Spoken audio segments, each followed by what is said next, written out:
नमस्कार, आप देख रहे हैं रफ्तार मीडिया उत्तराखंड और मैं हूं आपके साथ सबिहा। आगे आप मेरे साथ देखेंगे उत्तराखंड से जुड़ी तमाम छोटी बड़ी खबरें विस्तार से, लेकिन सबसे पहले नजर उत्तराखंड हेडलाइंस पर। हरिद्वार पंचायत चुनाव नजदीक आते आते कई पार्टियों को लग रहा झटका। कांग्रेस के बाद बसपा के नेता ने थामा बीजेपी का दामन। रविंद्र पनियाला को दिलाई पार्टी की सदस्यता। त्रिस्तरीय पंचायत चुनाव के लिए भाजपा ने की 43 जिला पंचायत सीटों पर उम्मीदवारों की घोषणा। प्रदेश अध्यक्ष महेंद्र भट्ट का दावा, मजबूती के साथ होगी बीजेपी की जीत। भर्ती परीक्षाओं को लेकर सीएम धामी का बड़ा बयान। लोक सेवा आयोग या अन्य संस्थाओं से कराई जाएगी भर्ती, युवाओं के भविष्य से नहीं होगा खिलवाड़। और हेमकुंड साहिब के कपाट बंद होने की तारीख तय। 10 अक्टूबर को दोपहर 1 बजे बंद होंगे कपाट। 22 मई से शुरू हुई यात्रा में अब तक 2 लाख से ज्यादा श्रद्धालुओं ने किए दर्शन। हेडलाइंस के बाद बुलेटिन में खबरें विस्तार से। हरिद्वार में होने वाले पंचायत चुनाव को लेकर भाजपा एक्टिव मोड पर आ गई है। हरिद्वार में बीजेपी का कुनबा भी बढ़ रहा है। आपको बता दें कि बुधवार को सीएम पुष्कर सिंह धामी और रमेश पोखरियाल निशंक की मौजूदगी में बहुजन समाज पार्टी के नेता रविंद्र पनियाला ने अपने समर्थकों के साथ भाजपा की सदस्यता ग्रहण की। अब हमने ये चारों तरफ देख लिया है कि भारतीय जनता पार्टी में जो सम्मान है वो दूसरे दलों में, दूसरी पार्टियों में नहीं है। और आज भारतीय जनता पार्टी में जो हम राजनीतिक अपना जो समय लगाते हैं उसे लगाएंगे तो कहीं ना कहीं हमें नहीं तो अगली जनरेशन को लाभ है। तो हम लोग अपना समय भाजपा में देने का मन बढ़ा करके भारतीय जनता पार्टी की रीति और नीतियों में जो है उनसे हम पहले भी वाकिफ थे, तो उसी में अपना पार्टी में ज्वाइन करने का आज मन बढ़ा। लोगों का यही एक प्रयास है कि जो हमारी त्रिस्तरीय पंचायत की जो सरकार है वह सरकार भी भारतीय जनता पार्टी के समर्थित होगी, भारतीय जनता पार्टी की होगी। तो आसानी से जो विकास की योजनाएं हैं केंद्र की, राज्य की, आम जनता तक पहुंचेंगी, सामान्य जनता तक पहुंचेंगी। उसको लेकर हमारे प्रदेश के जो हमारे यशस्वी कर्मठ प्रदेश अध्यक्ष हैं श्री महेंद्र प्रसाद भट्ट जी, वो लगातार वहां पर स्वयं भी सारी चीज़ों को देख रहे हैं और सारे जो सिलेक्शन है वो भी अभी हो गए हैं। तो मैं समझता हूं कि हरिद्वार की जनता त्रिस्तरीय पंचायत में भारतीय जनता पार्टी के। अरे हम तो 24 घंटे तैयार रहते हैं। ये चुनाव की तैयारी तो उनको करनी पड़ती है जो 5 साल तक गायब रहते हैं। हम 24 घंटे जनता के बीच रहते हैं और आपने देखा है अभी चुनाव नहीं है लेकिन हम जनता के बीच हैं और लोग जुड़ रहे हैं। पूरे प्रदेश में ऐसा माहौल है और हरिद्वार तो आप देख ही रहे रोज। अभी जितना कुछ दिन पहले हरिद्वार में ज्वाइनिंग हुई, फिर रुड़की में ज्वाइनिंग हुई, 2-3 ज्वाइनिंग यहाँ होगी मुख्यमंत्री जी, प्रदेश अध्यक्ष जी की, और कतार लगी हुई, आप देखते रहिए। हरिद्वार में हो रहे पंचायत चुनाव को लेकर भारतीय जनता पार्टी ने 44 जिला पंचायत सीटों में से 43 जिला पंचायत सीटों पर उम्मीदवारों की घोषणा कर दी है। बीजेपी प्रदेश अध्यक्ष महेंद्र भट्ट का कहना है कि पार्टी पूरी मजबूती के साथ हरिद्वार पंचायत चुनाव को लेकर मैदान में उतरेगी और पूरी उम्मीद है कि पार्टी मजबूती के साथ हरिद्वार पंचायत चुनाव में जीत हासिल करेगी। कल हमारी अंतिम चरण की बैठक थी, उसके बाद हमने रात को 9:15 बजे अपनी जिला पंचायत के 43 सदस्यों को हमने घोषित किया। एक रिक्त है, आज हो सकता है उसको हम समाकर उसमें हमारे पास सामंजस्य बन जाता है तो आज उस सीट को हम घोषित कर देंगे। पेपर लीक मामले में सवालों के घेरे में आए उत्तराखंड सेवा अधीनस्थ चयन आयोग के हाथ से अब कई भर्ती परीक्षाएं खिसक सकती हैं। मुख्यमंत्री पुष्कर सिंह धामी ने इसके संकेत दे दिए हैं। मुख्यमंत्री पुष्कर सिंह धामी का कहना है कि वर्तमान में 12,000 पदों पर भर्ती प्रक्रिया शुरू होनी थी, लेकिन अब सरकार ने फैसला लिया है कि लोक सेवा आयोग या अन्य संस्थाओं से भर्ती कराई जाए ताकि उत्तराखंड के युवाओं को नुकसान न हो। सीएम धामी ने कहा कि जो मानक सेवा अधीनस्थ चयन आयोग की भर्ती परीक्षाओं के लिए चाहिए होते हैं वही लोक सेवा आयोग या अन्य संस्थाओं में होंगे।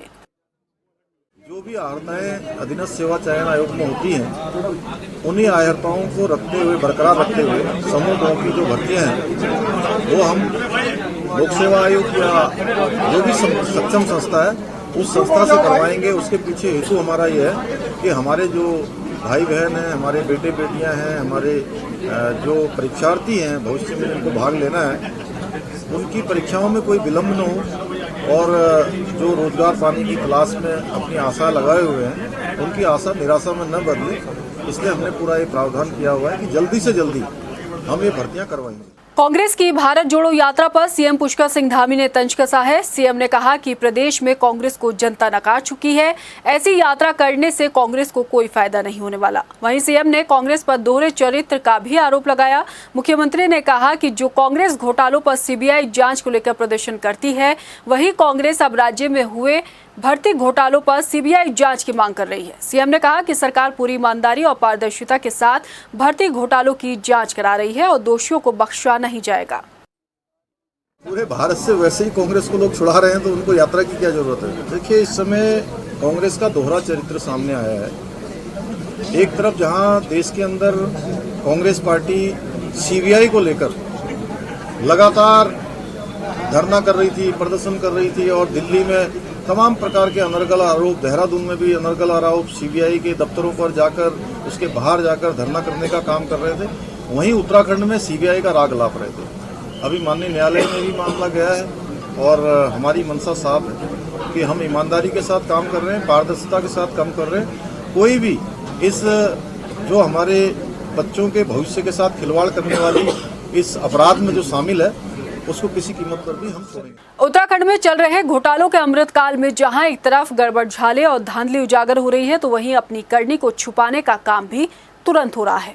जी हां, 2 दिन पहले ही हमने आपको दिखाया था कि सवालों में घिरे सचिव विधानसभा मुकेश सिंघल को लेकर माहौल किस तरह गरमाया हुआ है और इन सवालों के बीच ठीक विधानसभा के बाहर लगे बोर्ड पर उनके नाम को कैसे अंकित किया गया है। मगर अब इसमें तब्दीली हो गई है। हमारी खबर दिखाने के बाद अब विधानसभा के बाहर लगे बोर्ड पर लिखे नाम को पुताई से ढक दिया गया है। ऐसा करके न उठने वाले सवाल भी अब खड़े हो रहे हैं। ये स्पेशल रिपोर्ट देखिए। विधानसभा भर्ती में हुए घोटाले में क्या हो रही है लीपापोती। पहले बोर्ड पर छपाई, अब हुई पुताई। मुकेश सिंघल के नाम को बोर्ड से हटाया गया। पिछले 4 दिन से चल रही जांच से हड़कंप। सवाल, क्या नियुक्तियां देने वालों पर होगी कार्रवाई। विधानसभा में बैकडोर से हुई नियुक्तियों पर भर्ती की जांच पिछले 4 दिनों से चल रही है। स्पीकर की जांच समिति गठित करने के बाद से ही विधानसभा में नियम विरुद्ध नौकरी पाने वाले कर्मचारियों में हड़कंप मचा हुआ है। इस बीच सवालों के घेरे में घिरे सचिव मुकेश सिंघल का अभी भी बोर्ड पर नाम लिखे होने को लेकर 2 दिन पहले ही हमने आपको खबर दिखाई थी, लेकिन हमारी खबर दिखाने के बाद आनन फानन में यहाँ बोर्ड का नक्शा ही बदला गया। इन 2 विजुअल्स को देखिए आप। एक तस्वीर ठीक 2 दिन पहले की है तो दूसरी आज की है। देखने पर आपको इन तस्वीरों में फर्क साफ नजर आ रहा होगा।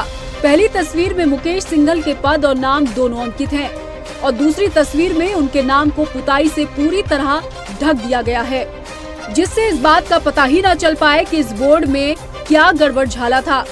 अब सवाल ये है कि पहले हुई छपाई को पुताई से ढकने के पीछे क्या मकसद है, और वो भी ऐसे वक्त में जब पिछले 4 दिनों से गठित हुई समिति विधानसभा में हुई नियुक्तियों की जांच में जुटी है। इसका जवाब किसके पास है और कौन देगा, इस बात का जवाब भी फिलहाल किसी के पास नहीं। थोड़ा सा आपको पीछे चलकर इस मसले को दोहराना चाहेंगे कि आखिर ऐसा हो क्यों रहा है। दरअसल UKSS भर्ती घोटाले के उजागर होने के बाद विधानसभा में बैकडोर से हुई नियुक्तियों पर भर्तियों के मामले की गूंज ऐसी गूंजी कि सीएम धामी की गुजारिश पर स्पीकर रीतू खंडूरी ने जांच समिति गठित करने के आदेश दिए और विधानसभा में अब तक हुई कालखंड में नियुक्तियों की जांच चल रही है। और ठीक इसके बाद ही लंबी छुट्टी पर भेजे गए मुकेश सिंघल पर तमाम सवाल खड़े हो रहे हैं। लिहाजा उनके कार्यालय को सीज कर उन्हें लंबी छुट्टी पर भेजा गया है। लेकिन खबरें हैं कि हाल ही में उनके कार्यालय से जुटाए गए दस्तावेजों में पूछताछ के लिए जांच समिति के सदस्यों ने मुकेश सिंघल को पूछताछ के लिए विधानसभा में भी बुलाया था। विधानसभा में मंत्रियों और नेताओं की सिफारिशों पर अपने कुनबे के कुनबे और चहेतों को सरकारी नौकरी पर बैठाने को लेकर राज्य गठन से लेकर अब तक के कालखंड में हुई नियुक्तियों पर जांच चल रही है।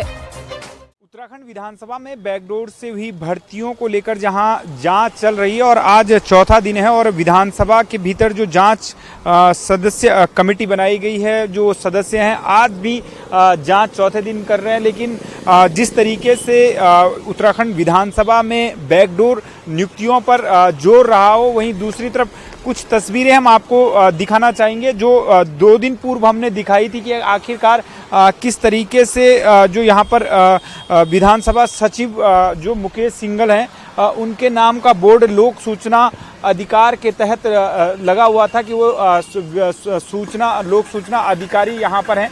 लेकिन सीधे तौर से कह सकते हैं कि अब जिस तरीके से विधानसभा में बैकडोर से हुई नियुक्तियों की जांच आगे बढ़ रही है, लीपापोती भी अब बोर्डों में नजर आ रही है, क्योंकि जिस तरीके से हमने खबर दिखाई थी और रफ्तार मीडिया ने सबसे पहले ये खबर दिखाई थी कि उत्तराखंड विधानसभा के जो तमाम बड़े अफसर हों या विधानसभा अध्यक्ष हों या तमाम जो 70 विधायक हैं जो यहाँ से होकर गुजरते हैं, उनका इस बोर्ड की ओर ध्यान नहीं जा रहा है। जो सालों से यहाँ पर गलत नाम इस पर दर्शाए गए हैं और जो मुकेश सिंघल थे उनको नाम यहाँ पर लोक सूचना अधिकारी का था, अब उस पर यहाँ पर पुताई कर दी गई है। और मदन सिंह कुंजवाल जो यहाँ पर अपीलीय अधिकारी थे, उनका नाम भी यहाँ पर अभी भी पढ़ा जा रहा है, लेकिन इसमें केवल पुताई कर दी गई है। वो तो कब के रिटायर हो चुके थे, लेकिन 2 दिन पहले हमने इस खबर को दिखाया था और कल इस पर पुताई कर दी गई है। लेकिन सबसे बड़ी लापरवाही अभी भी यही है कि इस बोर्ड में जो है पुताई तो कर दी गई है, लेकिन कौन यहाँ पर लोक सूचना अधिकारी हैं उसका नाम यहाँ पर अब दर्शाया नहीं गया है, जो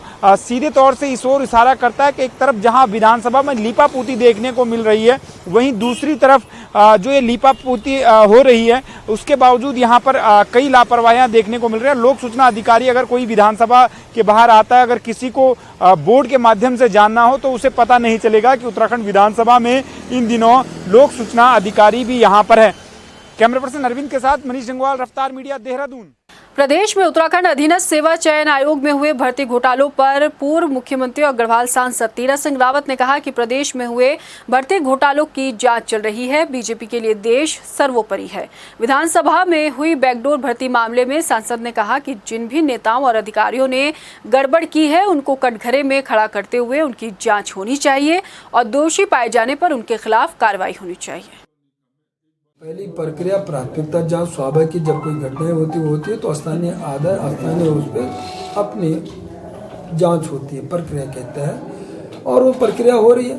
यदि लगेगा कि अब इसमें भी किसी को शक है और कोई गड़बड़ी और कोई इस तरह देखते हैं अपने महकमे से, अपने अधीन जो कर्मचारी अधिकारियों से, उस एजेंसी से, तो फिर सीबीआई जांच होगी। राज्य में जन आरोग्य अभियान की शुरुआत की गई है। इस अभियान के तहत राज्य में लोगों को साफ सफाई के साथ बीमारियों के प्रति जागरूक किया जाएगा। स्वास्थ्य मंत्री धन सिंह रावत की माने तो हर जिले में उन लोगों को चिन्हित किया जाएगा जिन्हें स्वास्थ्य सेवाओं की जरूरत है। इन लोगों में वो मरीज भी शामिल होंगे जिनके मोतियाबिंद के ऑपरेशन होने हैं, साथ ही जो लोग आयुष्मान कार्ड से वंचित हैं। इस दौरान मंत्री धन सिंह रावत ने डेंगू से जागरूक रहने को लेकर भी जानकारी दी। देखिए, सरकार की तरफ से चाहे नगर निगम हो, चाहे नगर पालिकाएँ हों, चाहे पंचायती राज विभाग हो, हर विभाग को स्वास्थ्य विभाग की तरफ से SOP जारी की गई है कि वहाँ स्वच्छता कैसे रखनी है, क्या क्या वहाँ पे करना है, और कोई भी अगर मरीज आता है तो उसके लिए हमने अलग से व्यवस्था जिला हॉस्पिटलों में भी कर रखी है। तो मैं कह सकता हूँ कि हमको सजग भी रहना है, सतर्क भी रहना है, और स्वास्थ्य विभाग की तरफ से कोई दिक्कतें किसी भी गांव में और किसी भी क्षेत्र। हरिद्वार त्रिस्तरीय पंचायत चुनाव को लेकर अधिसूचना के मुताबिक विकासखंड कार्यालय में नामांकन पत्र दाखिल किए जा रहे हैं। विकासखंड नारसन के कार्यालय में सुबह से ही लोगों का तांता लगा रहा। सुबह से लोग लाइनों में लगकर अपना नामांकन पत्र जमा करते नजर आए। वहीं निर्वाचन अधिकारी नरेंद्र यादव ने बताया कि विकासखंड नारसन में 840 पदों पर चुनाव होना है, जिसको लेकर 6 सितंबर से 8 सितंबर तक ग्राम पंचायत सदस्य, ग्राम प्रधान और क्षेत्र पंचायत के प्रत्याशी अपना नामांकन पत्र जमा करा सकते हैं। हमारे विकासखंड नारसन में जैसा आप सब सूचित हैं कि 840 पदों पर मतदान की नामांकन की प्रक्रिया आज से प्रारंभ हो गई है, और जिसके लिए हमने कुल 12 ARO को नियुक्त किया है। 4 ARO हमारे BDC के लिए और 8 ARO हमारे प्रधान और वार्ड मेंबर्स के लिए नियुक्त किए गए। ये व्यवस्थाएं कल शाम 5 बजे पूर्ण कर ली गई थी, जिसका निरीक्षण मुख्य विकास अधिकारी महोदय ने मौके पर कर लिया था, और आज सुबह निर्धारित समय 10 बजे से ये नामांकन की प्रक्रिया शुरू हो गई है, जो कुल 3 दिवस तक चलेगी, जैसा हम नोटिफिकेशन में जानते। हेमकुंड साहिब के कपाट बंद होने की तारीख तय कर दी गई है। 10 अक्टूबर को दोपहर 1 बजे हेमकुंड साहिब के कपाट बंद कर दिए जाएंगे। आपको बता दें कि हेमकुंड साहिब को उत्तराखंड का 5वां धाम कहा जाता है। 22 मई को हेमकुंड साहिब के कपाट श्रद्धालुओं के लिए खोले गए थे, जिसके बाद तब से लेकर अब तक 2,15,000 श्रद्धालु दर्शन कर चुके हैं। उत्तराखंड के 5वें धाम श्री हेमकुंड साहिब के कपाट इस वर्ष 22 मई को खोले गए थे। ईश्वर की अपार कृपा है कि इस वर्ष अभी तक 2,15,000 श्रद्धालु इस पवित्र स्थान के दर्शन कर चुके हैं।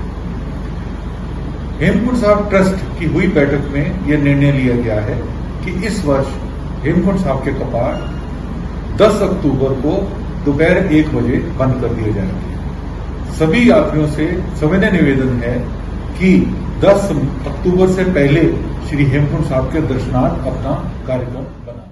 खबरों में यहाँ रुकेंगे एक ब्रेक के लिए, बने रहिए आप हमारे साथ।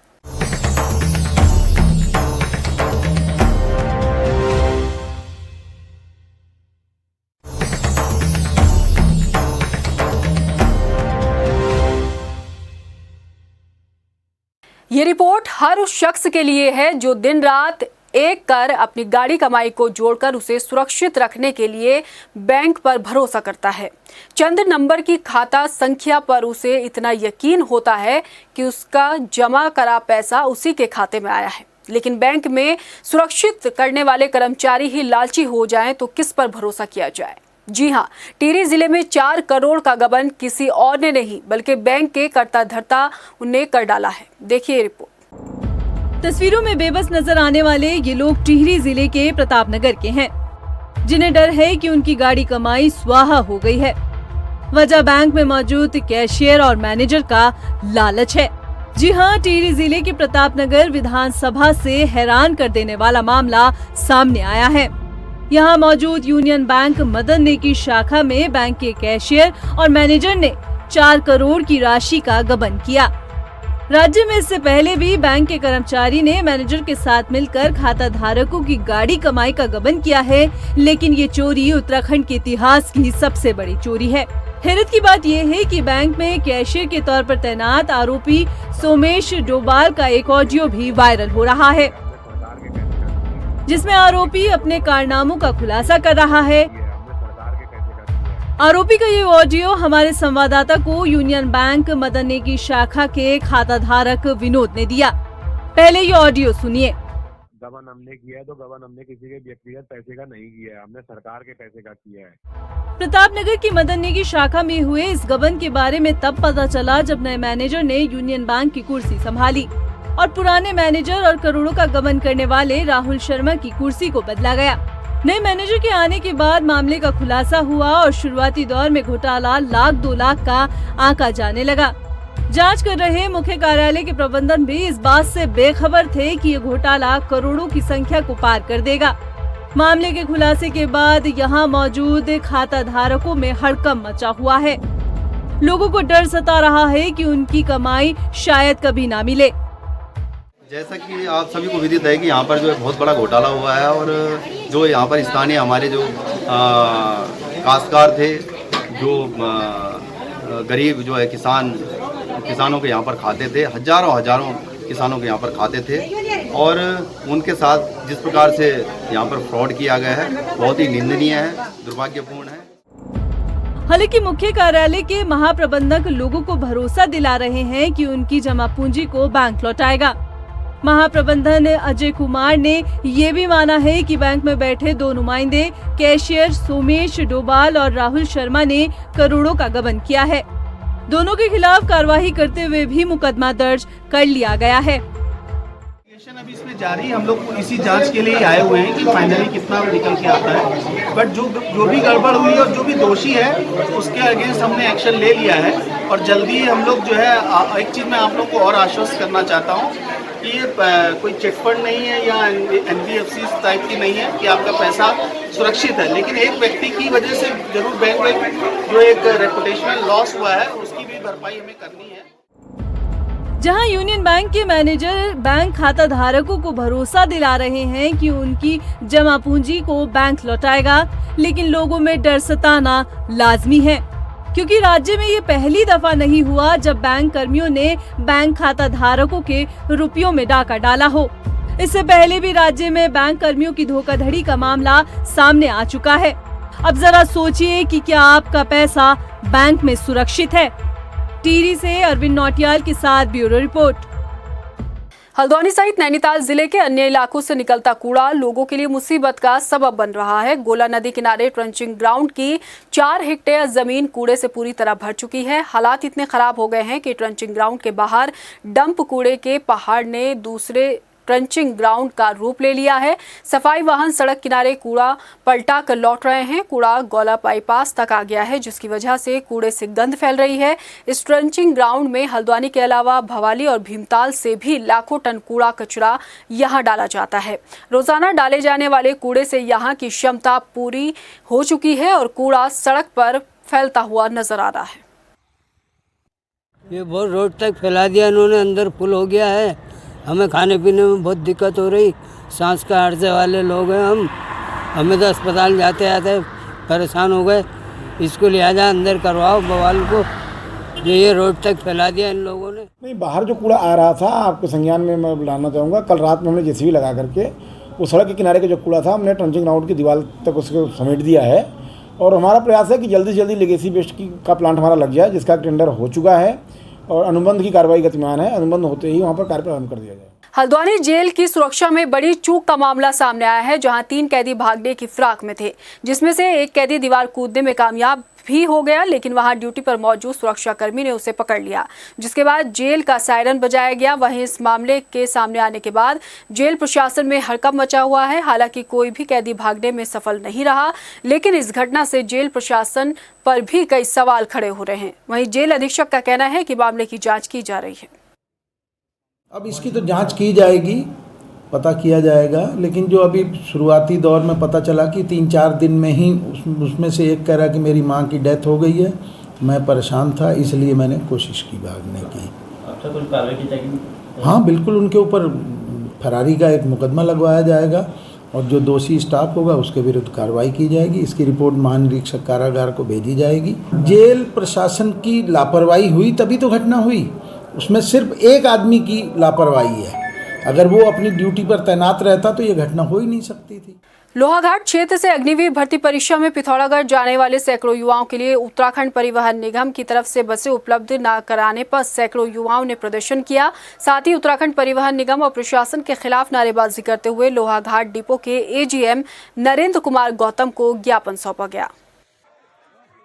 बहुत ही सालों बाद भर्ती आ रही है, 4 साल बाद ये भर्ती आयोजित हो रही है, तभी भी उत्तराखंड प्रशासन ने कोई भी हमारे लिए सुचारू रूप से बस संचालित नहीं की है, जिससे हम जाने में इतनी कठिनाई हो रही है। जैसे कि हमारे भैया लोग इतने सारे मेहनत करके सब यहाँ खड़े हैं, लेकिन जाने के लिए एक भी बस यहाँ पर सुचारू रूप से कोई भी नहीं है।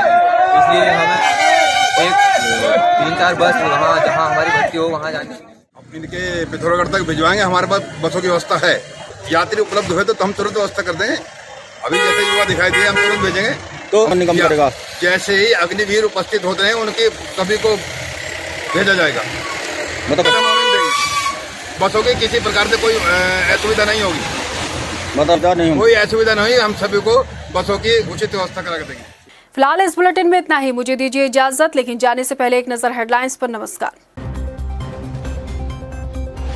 हरिद्वार पंचायत चुनाव नजदीक आते आते कई पार्टियों को लग रहा झटका। कांग्रेस के बाद बसपा के नेता ने थामा बीजेपी का दामन, रविंद्र पनियाला को दिलाई पार्टी की सदस्यता।